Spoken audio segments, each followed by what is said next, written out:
저는 3년 전에 한국에서 이곳에 콜로라도에 이민을 왔는데요. 저희 가족이 이민을 함께 오려고 했는데 남편 사업 때문에 지금은 한국에서 혼자 생활하고 있고 저는 아이들하고 지금 생활하고 있거든요. 그래서 저희는 일명 기러기 부부예요. 저의 질문은 지금 이렇게 사는 게 옳은지 회의가 들어서 스님께 질문하고 싶습니다. 제가 이렇게 살려고 결심할 때는 아이들을 위해서 부모가 몇 년 고생하자는 마음으로 시작했는데 혼자서 이곳에서 아이 둘을 키우는데 너무 힘듭니다. 영어를 못해서 불편하고 사춘기 아들과의 갈등, 또 새로운 사람들과 만나면서의 갈등, 특히 기러기 엄마라는 사실이 이곳에 사는 사람들이 색안경을 끼고 본다는 걸 알고서 너무 마음이 아팠어요. 그래서 제가 이렇게 부모가 같이 교육을 하지 않고 따로 이렇게 하는 게 옳은지 이런 회의가 들어서 스님한테 제가 어떤 마음가짐으로 살아야 될지 뭐 질문하고 싶습니다. 어떻게 하든 건 자기 자유라 아까도 말씀드렸잖아요, 그죠? 이제 순서만 설명할게요. 만약에 아이를 위해서 부부가 떨어져서 이곳에 와서 아이를 위해서 공부를 시키면 아이 장래가 실패할 확률이 90%다. 그러니까 무조건 실패한다가 아니라 성공할 확률보다는 실패할 확률이 훨씬 많다. 그 첫째 알아야 된다는 거.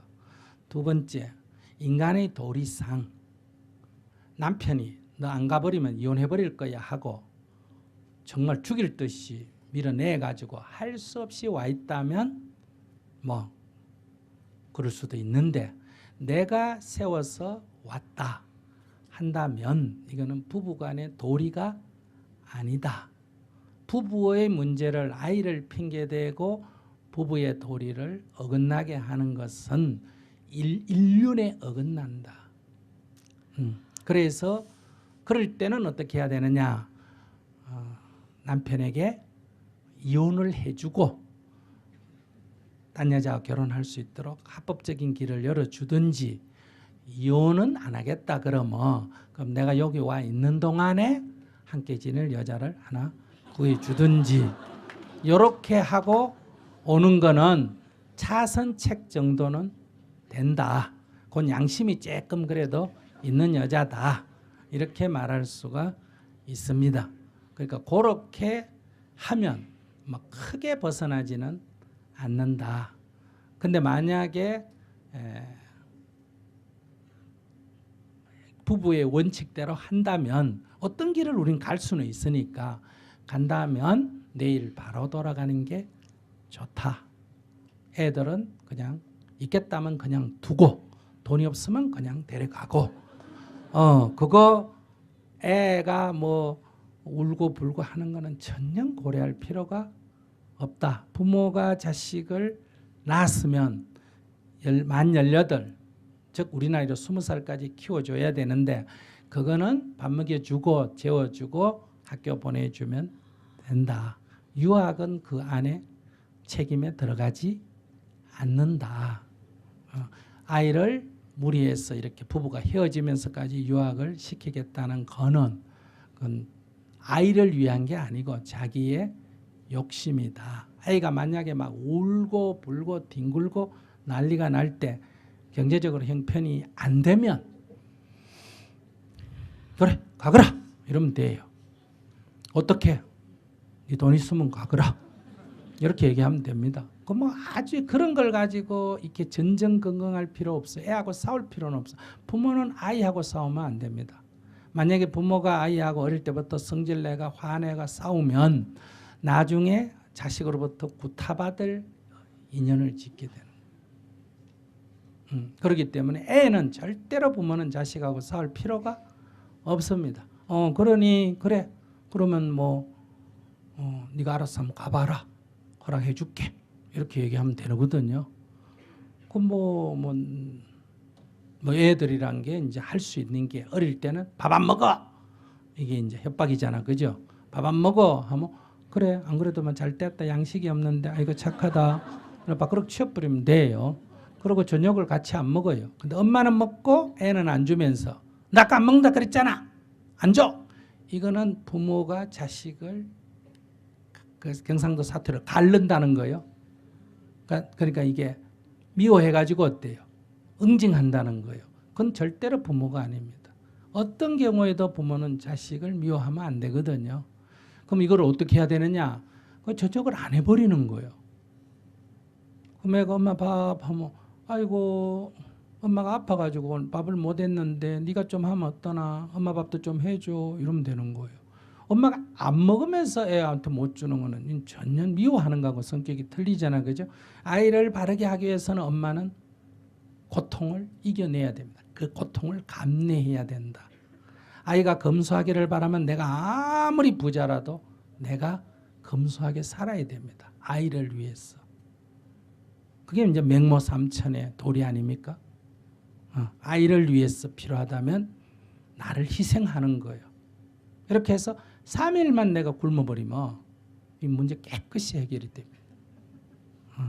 그 다음에 이제 조금 컸어. 이제 초등학교 좀 다니면 밥 안 먹고 이런 얘기 해봐요. 엄마한테 협박이 됩니까? 안 됩니까?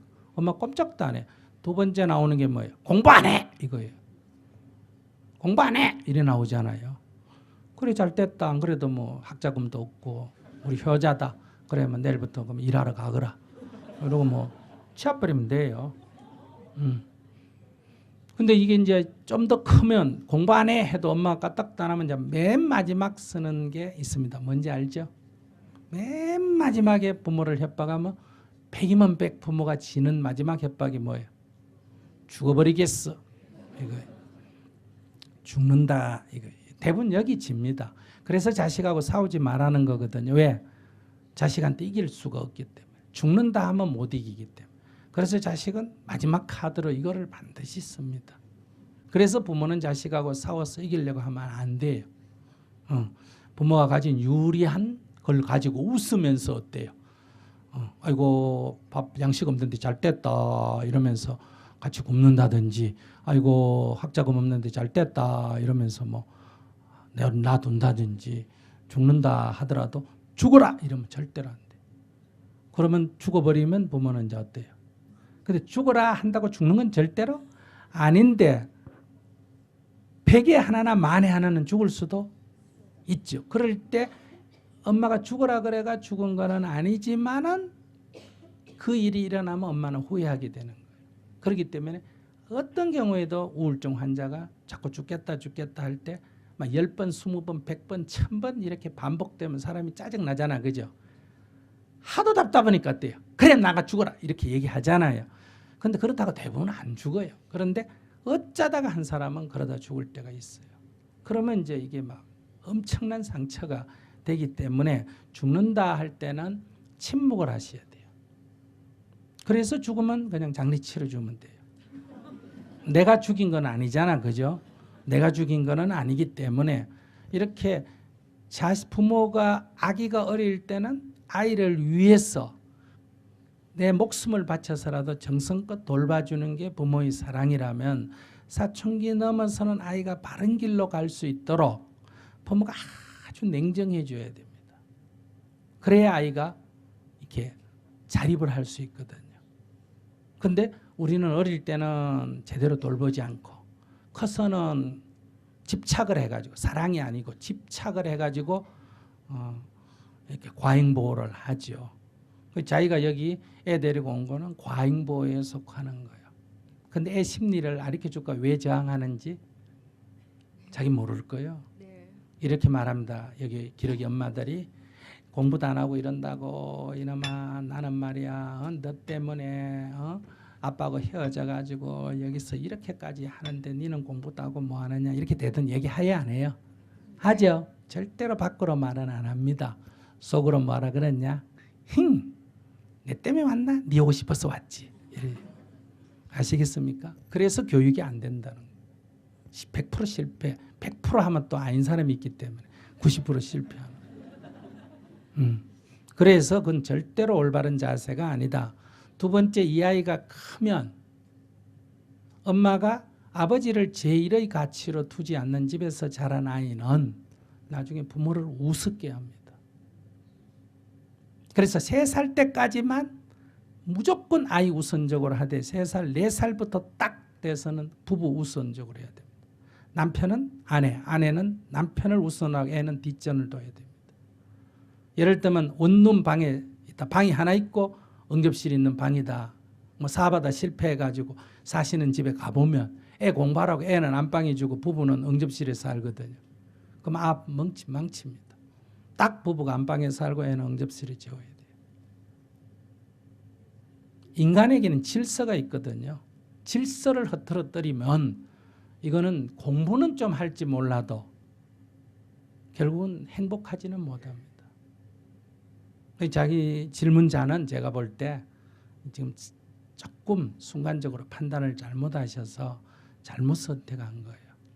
이거는 아이도 버리고 나중에 돌아가면 부부지간에도 이게 사람이란 습관인데 처음에 같이 너희들 따로 살다 결혼해가 같이 살면 충돌하는 게 많아요, 안 많아요? 많지. 또 같이 살다가 또 헤어지면 또 이번 또 섭섭해야 안 해요? 섭섭하지. 헤어져서 한 5, 6년 살다가 또 같이 살면 못 삽니다.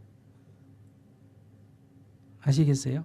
그러니까 절대 따지지 말고 2번 생각하지 말고 과보를 안 받으려면 내일이라도 딱 정리하고 그냥 최고로 빠른 비행기 타고 들어가고 그럴 정도로 결심이 딱 써야 돼요. 그래 애는 난 아빠한테 가겠다. 난 더 이상 이제 안 되겠다. 난 돌아가야 되겠다. 그런데 엄마 어떻고? 그러면 네 알아서 해라. 나는 가야 된다. 나는 무조건 아빠한테 가야 된다.